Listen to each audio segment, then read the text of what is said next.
Hello, friends. Very good morning to all again. Welcome again in today's The Hindu Daily News and Editorial Analysis on the Sure IAS YouTube platform. चलिए शुरुआत करते हैं आज के क्या current affairs हैं और एक बहुत इंपॉर्टेंट जो बिल है वो लोकसभा ने पास किया है। डिजास्टर मैनेजमेंट एक्ट के अंदर अमेंडमेंट किया गया है। Very very important part. Okay, क्योंकि आप देखोगे जीएस पेपर 3 के अंदर ऑलमोस्ट हर साल एक साल छोड़ के उस पर क्वेश्चंस रहते हैं डायरेक्ट इनडायरेक्ट वे में। तो उसकी चर्चा करेंगे। आगे हम बढ़े लेकिन हम शुरुआत करते हैं साइंस एंड टेक से। ओके, यहाँ पे हिंदू ने आज एक आर्टिकल छापा हुआ है, डिजीज एक्स क्या होता है, what is disease x. Fine. तो इसको समझेंगे और किस तरह से डिजीज एक्स का जो लिंक है आगे जो फ्यूचर पेंडेमिक्स हैं या एपिडेमिक्स हैं उसको मैनेज करने के अंदर रोल प्ले करेगा, वो भी थोड़ा सा डिस्कशन यहाँ पे रहेगा। देखो, डिजीज एक्स कोई एक्चुअल डिजीज नहीं है, ये एक तरह की हाइपोथेटिकल डिजीज है ना। मतलब आने वाली ऐसी बीमारी जिसका हमें नाम भी नहीं पता, जिसका हमें पैथोजन भी नहीं पता कि ये वायरस से होगी बैक्टीरिया से होगी, उसको डिजीज एक्स नाम दिया। कब दिया? डब्ल्यूएचओ ने 2018 के अंदर ये अपना नोमेनक्लेचर ऐड किया, जब उसने ब्लूप्रिंट फॉर प्रायोरिटी डिजीजेस के अंदर इसको इंक्लूड कर दिया। आप कहोगे सर इसका क्या बेनिफिट है जब कोई डिजीज ही नहीं है, उसका हमें पैथोजन भी नहीं पता है। So what is the rational behind this? तो इसका जो इंपॉर्टेंस है that lies in the preparation for future pandemics, जो कि पॉसिबिलिटी यहाँ पे रखती हैं। और इसका इंपॉर्टेंस अभी बढ़ गया है। क्यों हिंदू ने आर्टिकल छापा हुआ है? क्योंकि देखो, कोंगो जो है अफ्रीका का कंट्री है, यहाँ पे एक बहुत ही मिस्टीरियस डिजीज जो है वो चल रही है। हमें नहीं पता कि उसके वो किस वजह से हो रही है, क्या रीजन है। Still there are some investigations which are going on. Okay, तो here lies the importance of the disease X, जहाँ पे हमें पता चलेगा कि यार इस तरह से इसका पोटेंशियल है, तो आने वाली जो बीमारियां हैं उनकी हम पहले से तैयारी कर सकें। तो ये तो आपको ध्यान रखना है डिजीज एक्स क्या होती है। Fine. To focus on the risk of emerging diseases that science has yet to encounter. और यहाँ पे आप देखोगे कि अपनी तरफ से पूरी तैयारी ये लोग कर लेंगे। Fine, the disease could be because of virus, bacteria, fungi, okay, और any kind of organism which could potentially cause the disease, वो यहाँ पे इंक्लूड होगा। कुछ एग्जाम्पल अगर हम देखें, जैसे डिजीजेज हैं, एचआईवी की बात करें, है ना, जो एड्स कॉज कर रहा है, या सार्स है, ओके, रेस्पिरेटरी सिंड्रोम की बात करें, इबोला है। ये ऐसे जो डिजीजेज इमर्ज हुए हैं जो कि ह्यूमन इंड्यूस्ड और इकोलॉजिकल डिसरप्शन की वजह से कॉज हुई हैं। इसका बहुत बड़ा रीज़न ये रहा कि हमने जैसे डिफॉरेस्टेशन किया, या फिर क्लाइमेट चेंज हो रहा है, या फिर अर्बनाइजेशन हो रहा है, उसकी वजह से बहुत सारे जो माइक्रो ऑर्गेनिज्म है वो ह्यूमंस के साथ इंटरेक्शन में आ रहे हैं। और इसको कहते हैं जूनोटिक स्पिल ओवर, है ना। जूनोटिक डिजीज तो आप समझते ही हैं कि एनिमल से ह्यूमंस के अंदर वो ट्रांसमिशन हो रहा है ना। जो भी आपका माइक्रो ऑर्गेनिज्म या डिजीज कॉजिंग ऑर्गेनिज्म है वो एनिमल्स के थ्रू ह्यूमंस के अंदर यहाँ पे ट्रांसमिट उस डिजीज को कर रहा है।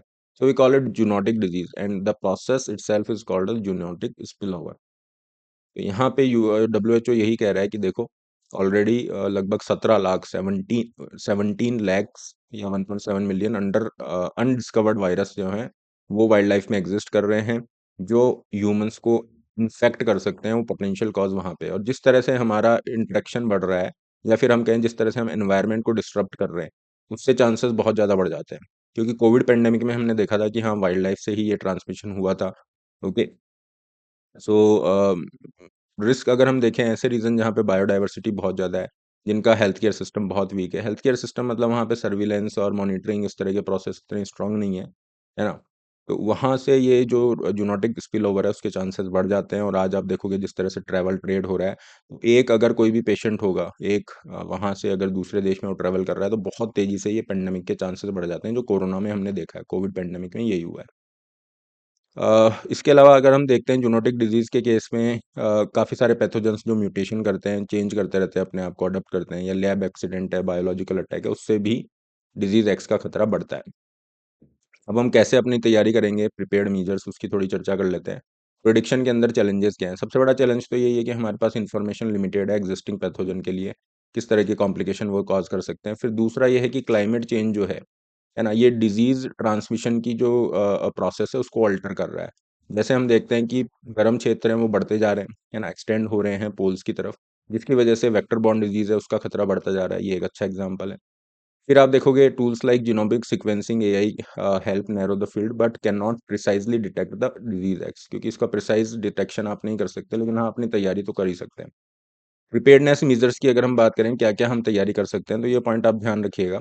इसमें है कि हमारा सर्विलेंस सिस्टम इंपॉर्टेंट है, कि कहीं पे ऐसा कोई अनआइडेंटिफाइड पैथोजन कोई डिजीज कॉज कर रहा है, तो उस पे हम देखें कि क्या उसके अंदर इन्फेक्शन है, उसकी पूरी रिपोर्टिंग की जाए proper, health care infrastructure develop करें, रैपिड रेस्पॉन्स प्लेटफॉर्म्स को डेवलप किया जाए, real time data sharing technology like AI वगैरह इसको हम यूज़ कर सकते हैं वैक्सीन डेवलपमेंट या फिर अर्ली डिटेक्शन के अंदर। ग्लोबल लेवल पे आप देखोगे तो कॉपरेशन इंपॉर्टेंट है, जैसे नागोया प्रोटोकॉल में हमने क्या कर रखा है, इक्विटेबल शेयरिंग है, वो जो भी रिसोर्सेज होंगे बायोडाइवर्सिटी से रिलेटेड उनका डेटा यहाँ पे शेयर किया जाएगा, that will help in the combating the disease X as well. तो ये एक ऐसा टॉपिक जो प्रीलिम्स में केवल डिजीज एक्स करके पूछ सकता है, या फिर मैं देखूं कि जीएस पेपर 3 जो आपका मेंस का है साइंस एंड टेक में, उसके लिए भी इंपॉर्टेंट होगा। नेक्स्ट हम आ जाते हैं। जैसा आप सभी को पता है प्रीलिम्स का क्रैश कोर्स लॉन्च हो चुका है, 16 दिसंबर से इसकी क्लासेस शुरू होंगी। You can definitely go ahead with this course to okay boost your prelims preparation significantly. Current affair के कोर्स के रिगार्डिंग जल्दी अनाउंसमेंट यहाँ पे होने वाली है, किसी तरह की क्वेरी के लिए इस नंबर पे आप रीच आउट कर सकते हो। श्योर आईएएस ऐप को डाउनलोड कर लीजिए, लिंक आपका डिस्क्रिप्शन बॉक्स में दिया हुआ है। पॉलिटी पे आते हैं। Lok Sabha passes the bill to amend the disaster management act. Disaster management act जो है ये लोकसभा ने यहाँ पे पास कर दिया है। तो इसमें क्या होगा, देखो डिजास्टर मैनेजमेंट एक्ट अगर मैं कहूँ एक ऐसा कानून जहां पे यूपीएससी ने भर भर के क्वेश्चन पूछे हैं, मतलब मैक्सिमम नंबर ऑफ क्वेश्चंस है have been asked by this single act, जिसका यूटिलिटी बहुत ज्यादा है। अब इसके अंदर अगर चेंज हो रहा है ना, so it means a lot. वैसे आप देखोगे जो हिंदू में न्यूज़पेपर में कवर हुई है न्यूज़, ये सारी न्यूज़ यहाँ पे है, इसमें क्या चेंजेस हुए हैं ना वो लिखा हुआ नहीं है। तो जो न्यूज़ इसमें है वो यही है कि हाँ, अपोजिशन पार्टीज इसको कुछ क्रिटिसाइज कर रही हैं कि ये और ऑर्गेनाइजेशन बना रहा है, जबकि जो एक्चुअल कॉज है वो कर नहीं रहा है। फाइन, जबकि सरकार ये कह रही है कि हमारा जो उद्देश्य था वो यही था कि जो डिजास्टर मैनेजमेंट अथॉरिटीज़ हैं, चाहे वो नेशनल डिजास्टर मैनेजमेंट अथॉरिटी है या फिर स्टेट डिजास्टर मैनेजमेंट अथॉरिटी है, इनको हमें स्ट्रांग बनाना है। फाइन, ओवरऑल हमारा जो रेस्पॉन्स है किसके लिए, डिजास्टर के लिए, जो हमारा रेस्पॉन्स है उसको हमें इम्प्रूव करना है। This is the rational behind bringing such amendment. But यहाँ पे कोई डिटेलिंग नहीं है। सो व्हाट वी डिड, यहाँ पे पीआरएस लेजिस्लेटिव रिसर्च, ठीक है, ये एक साइट है, जो भी कानून बनते हैं, एक्ट बनते हैं, जो भी अमेंडमेंट होते हैं, उस पर बहुत ही क्वालिटी कंटेंट होता है। और मेरा तो हमेशा यही प्रयास होता है, न्यूज़पेपर में जो भी कंटेंट है वो तो है ही, हम पीआरएस के थ्रू भी जाएं। तो हमने पीआरएस से ये डेटा यहाँ पे उठाया इन द नेक्स्ट 3-4 स्लाइड्स, ताकि आपका ये टॉपिक जो है अच्छे से कवर हो जाएगा, क्योंकि इस पे चांसेस बहुत ज़्यादा हैं।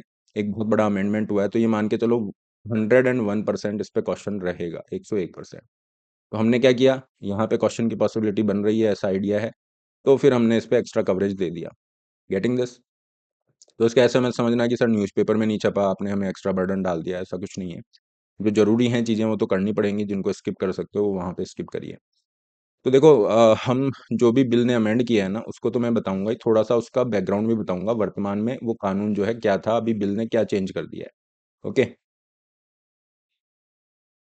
तो डिजास्टर मैनेजमेंट एक्ट 24 जो है ये अमेंड करता है डिजास्टर मैनेजमेंट एक्ट 2005 को अमेंड कर रहा है। The act establishes national disaster management authority. Okay, ये जो है एनडीएमए को यहाँ पे क्या कर रहा है, चेंज कर रहा है।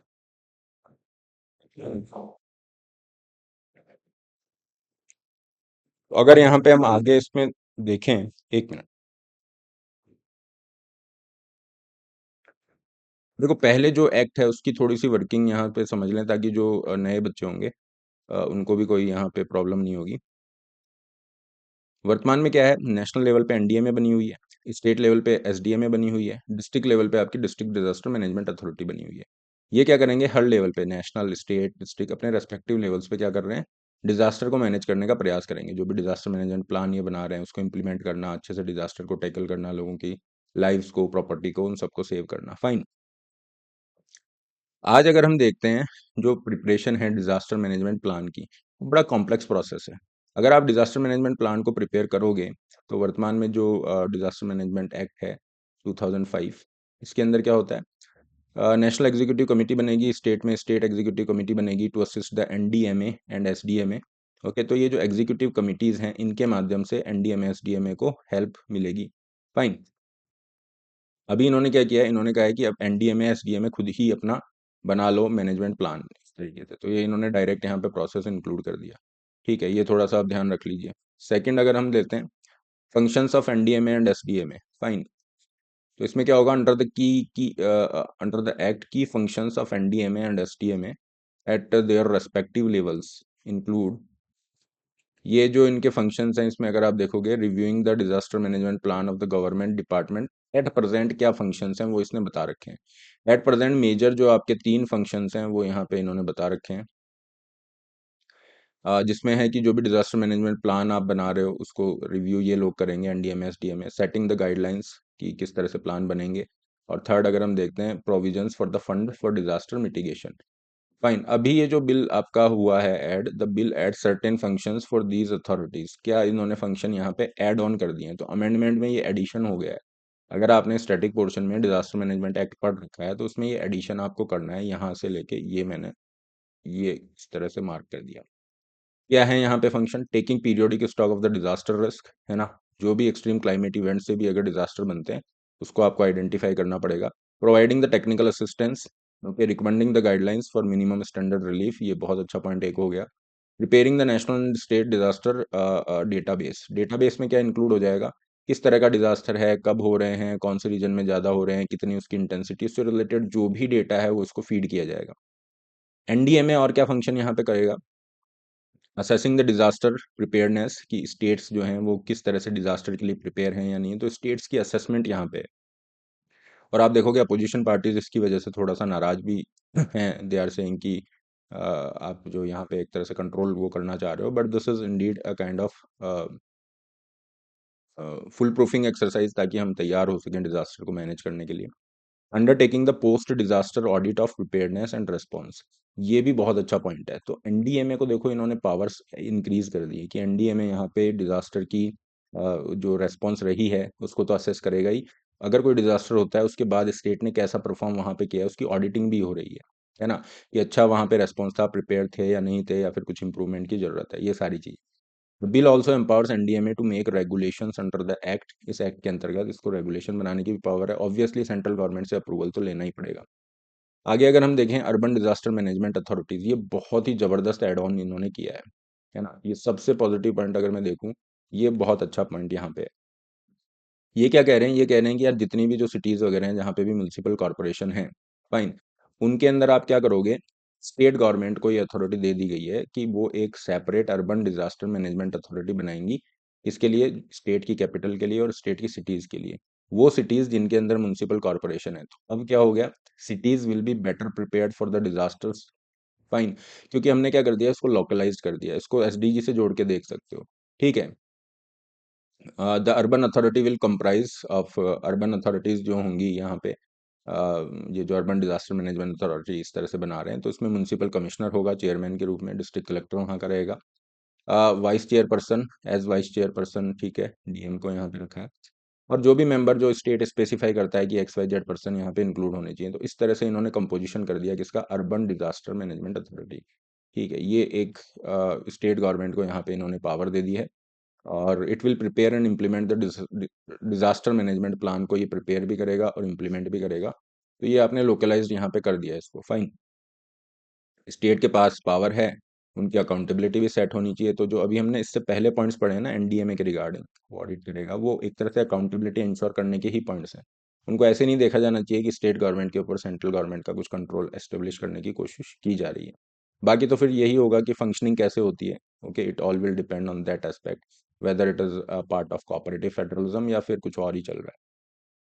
फिर हम देखें, स्टेट डिजास्टर रिस्पांस फोर्स बना रखी है, तो जो मैनेजमेंट एक्ट 2005 है उसके अंदर ये बता रखा है कि हाँ स्टेट डिजास्टर रिस्पांस फोर्स रहेगी। लेकिन ये बिल क्या अमेंड कर रहा है, ये क्या एम्पावर कर रहा है स्टेट गवर्नमेंट को to constitute the state disaster response force.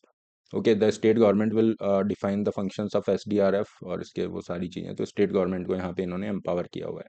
काफ़ी सारी ऐसी जो कमिटीज़ हैं, संस्थाएं हैं, इनको स्टेट्यूटरी स्टेटस दिया हुआ है, मतलब अब कंपलसरी हो गया कि इस तरह की जो कमिटीज़ हैं वो बनाई जाएंगी, उनको अच्छे से रखा जाएगा ताकि वो फंक्शन कर सकें।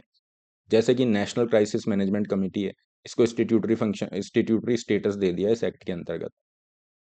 ये क्या करेगी, जो भी मेजर डिजास्टर्स हैं, है ना, उसके उसको कैसे डील करना है, उसकी मेन जो बॉडी है ना, crisis management committee, national crisis management committee, ये मेन नोडल बॉडी के रूप में how we should be dealing with the disasters, उसके लिए ये आपका काम कर रहा है। हाई लेवल कमेटी जो है ये फंडिंग से रिलेटेड फाइनेंशियल एस्पेक्ट को थोड़ा देखेगा। और एनसीएमसी जो है इसको हेड कौन कर रहे हैं, cabinet secretary will serve as the chairperson of NCMC, ये ध्यान रख लेना। क्योंकि अगर बहुत डिफिकल्ट क्वेश्चन बना देगा प्रीलिम्स में तो ये मुश्किल हो जाएगा। एनडीएमए के अपॉइंटमेंट्स जो हैं यहाँ पे आप देखोगे तो वर्तमान में क्या मैकेनिज्म थी। अभी तक ये था कि central government will provide the NDMA with officers, NDMA के जो ऑफिसर्स है सेंट्रल गवर्नमेंट यहाँ पे देगी। अभी ये पावर एनडीएमए को ही दे दी, भैया आपको कितने ऑफिसर चाहिए, किस तरह से चाहिए, गवर्नमेंट का अप्रूवल ले लो, आप अपने हिसाब से डिसाइड करो ये ऑफिसर चाहिए, ये एक्सपर्ट चाहिए, आपको ये पावर्स हम दे देते हैं। कुल मिला के क्रक्स इसका यही है कि एनडीएमए को स्ट्रेंथन किया गया है, रेस्पेक्टिव जो स्टेट कैपेबिलिटीज है उनको बढ़ाने की कोशिश की गई है, so that we can deal with the disaster in a better manner. Fine. एक आर्टिकल और है जो हम कहेंगे कि हाँ रेलेवेंट है यहाँ पे, missing spotlight on urban local government polls. Urban local government जो हैं, जैसे 74 कॉन्स्टिट्यूशनल अमेंडमेंट एक्ट के माध्यम से एग्जिस्टेंस में आई, आप सभी को पता है 73rd से पंचायत आई हैं। तो ये कह रहे हैं कि यार इसका कॉन्स्टिट्यूशनल मैंडेट तो है, लेकिन 60% जो अर्बन लोकल बॉडीज हैं वहाँ पे इलेक्शंस डिले हो रहे हैं।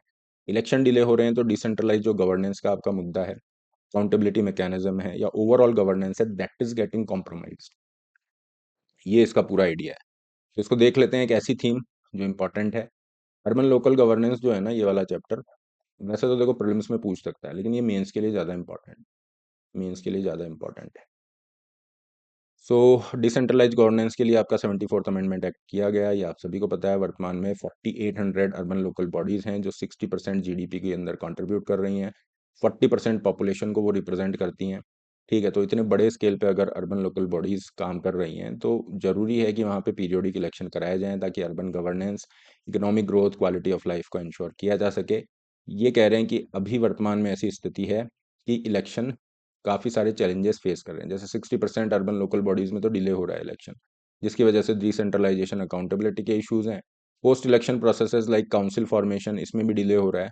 मेयोरल इलेक्शंस, इसमें भी डिले हो रहा है, जिसकी वजह से पूरा का पूरा जो ग्रास रूट डेमोक्रेसी है वो वीक हो रही है। फाइन। फिर ये कह रहे हैं कि देखो होता क्या है, डिलिमिटेशन वाला जो काम होता है, क्योंकि आप सभी को पता है स्टेट इलेक्शन कमीशन क्या करवाते हैं, स्टेट के इलेक्शन तो हमारा इलेक्शन कमीशन ही करवाता है। स्टेट के अंदर जो विधानसभा इलेक्शन होते हैं वो स्टेट इलेक्शन कमीशन नहीं करवाते हैं। स्टेट इलेक्शन कमीशन क्या करवाते हैं, पंचायत के और अर्बन लोकल बॉडीज वाले इलेक्शन की जिम्मेदारी इन पे है। तो जिम्मेदारी इन पे है तो डिलिमिटेशन की जिम्मेदारी भी इन पे होगी कि भैया वार्ड पहले ऐसे बने हुए थे वार्ड, ठीक है, मान लो 4 वार्ड, अब क्या होगा, डिलिमिटेशन होगा तो ये देखेंगे कि यार इस वार्ड को ऐसे कर देते हैं ना, तो हमारी पार्टी जीत सकती है, वो उसकी पार्टी जीत सकती है, ये सब चीज़ें चलती हैं। तो कुल मिला के क्या होता है, पॉलिटिकल इंटरफेरेंसेस चलते हैं डिलिमिटेशन में, जिसकी वजह से इलेक्शन प्रोसेस जो है वो हैम्पर हो रहा है, डिले हो रहे हैं, ये सारी चीज़ें। तो ये कह रहे हैं कि आप इलेक्शन जो कमीशंस हैं स्टेट के, उनको थोड़ा सा स्ट्रांग बना दीजिए। फाइन, उसमें अगर कुछ रिफॉर्म की, एम्पावरमेंट की ज़रूरत है, you should be doing that part as well. तो सजेशन में इन्होंने यही लिखा है, एम्पावर कर दो इलेक्शन कमीशंस को, ठीक है, फॉर इंडिपेंडेंट वार्ड डिलिमिटेशन की, स्टेट गवर्नमेंट पे इनकी ज़्यादा निर्भरता नहीं रहे। लेकिन ये प्रैक्टिकल एस्पेक्ट में देखोगे ना तो ये बहुत मुश्किल है, कहना आसान है। Institutionalise the reforms to ensure the regular timely ULG elections built on high level committee. देखो हाई लेवल कमेटी की रिकमेंडेशन क्या थी, यही थी कि आप क्या करोगे, वन नेशन वन इलेक्शन करा रहे हो ना, तो वहाँ पे जब सेंट्रल के होते हैं, स्टेट के होते हैं, उसके विद इन 100 डेज में, ऐसा ये रिकमेंडेशन था कि 100 डेज में आप इनके भी करा दो, पंचायत और अर्बन लोकल बॉडीज के। तो इसके ऊपर केयरफुल हमें कंसल्टेशन और कोऑर्डिनेशन की ज़रूरत है। अगर ऐसा हो जाता है तो फिर ये जो डिले वाली प्रॉब्लम है ना, ये नहीं होगी। तो जो कोविंद कमेटी है, वन नेशन वन इलेक्शन, उसके रिगार्डिंग इम्प्लीमेंटेशन को भी हम देख सकते हैं कि प्रैक्टिकल है नहीं है। क्योंकि इससे होगा क्या, इससे लोकल जो डेमोक्रेसी, ग्रास रूट डेमोक्रेसी, उसको बेनिफिट मिलेगा, हमारे अर्बन लोकल जो इंस्टीट्यूशंस हैं उसको स्ट्रेंथनिंग मिलेगी, तो लोगों का पार्टिसिपेशन भी रहेगा। ठीक है, और ज़्यादा लोग वहाँ पे पार्टिसिपेशन कर सकते हैं, गवर्नेंस वहाँ पे बढ़ेगी, रिप्रेजेंटेशन वहाँ बढ़ेगा। आज इतने सारे चैलेंजेस हैं अर्बन एरिया में, पॉल्यूशन, ट्रैफिक कंजेशन, है ना, क्वालिटी ऑफ लिविंग तो बहुत पुअर होती जा रही है, बेसिक नेसेसिटीज़ पे स्ट्रगल कर रहा है। सो फ्रॉम दैट एस्पेक्ट अगर हम देखें तो ये अर्बन लोकल गवर्नेंस को इम्प्रूव करने में बहुत मदद करेगा। ठीक है, इसके अलावा आप देखोगे आज एक आर्टिकल और छापा है हिंदू ने, उसमें जो पार्डनिंग पावर्स हैं, बाइडन की जो पार्डनिंग पावर्स हैं उसको लेके कंट्रोवर्सी चली रही है, क्योंकि उन्होंने अपने जो सन हैं उनको पार्डन किया हुआ है, जबकि पहले कहा था कि नहीं अब मैं नहीं करूँगा। तो इंडिया का जो प्रेसिडेंशियल सिस्टम है उसके अंदर जो प्रेसिडेंट की पार्डनिंग पावर्स है ना, वो आप देख लेना अच्छे से। फाइन। देखो सेशन आज थोड़ा सा हमारा ऊपर नीचे चल रहा है, बिकॉज राइट नाउ अभी मैं जिस एरिया में हूँ वहाँ पे इंटरनेट आप मान लो नहीं के बराबर है। तो अभी क्या होता है, कई बार सेशन अपलोड होने में बहुत समय ले लेता है, क्योंकि इंटरनेट फैसिलिटीज़ यहाँ पे नहीं है। These are basically the interiors of the Himalayas. तो कोशिश यही है कि कंसिस्टेंटली आपको सेशन मिल जाए, है ना। और कोशिश इसका आंसर लिखने की कोशिश करिएगा। You have this disease X, to the point. यहाँ पे क्वेश्चन आपके पास सामने है, इसको आपको लिखना है। So this is all. किसी तरह की कोई क्वेरी होती है, do reach out to me on this number. Telegram पे सेशन रिलेटेड अपडेट्स और जो भी अपडेट्स हैं उसके लिए यहाँ पे आप जुड़े रहिए। फाइन। कोर्स आपके लॉन्चेस हो चुके हैं, इनको आप देख सकते हो shureiis.in वेबसाइट पे भी। ओके, या जो ऐप है उसके कोर्सेज वाले टैब में, करंट अफेयर वाले सेगमेंट में आपके पीडीएफ अपडेट रहते हैं। Have a great day guys, take care, be blessed and please do like the session. दो अभी उस तरह से तो हम नहीं कर पा रहे हैं स्टूडियो में, but we are somehow managing the session so that you can keep the updates regarding the important current affair topics, और एक कंसिस्टेंसी आपकी बनी रहे। Have a great day guys.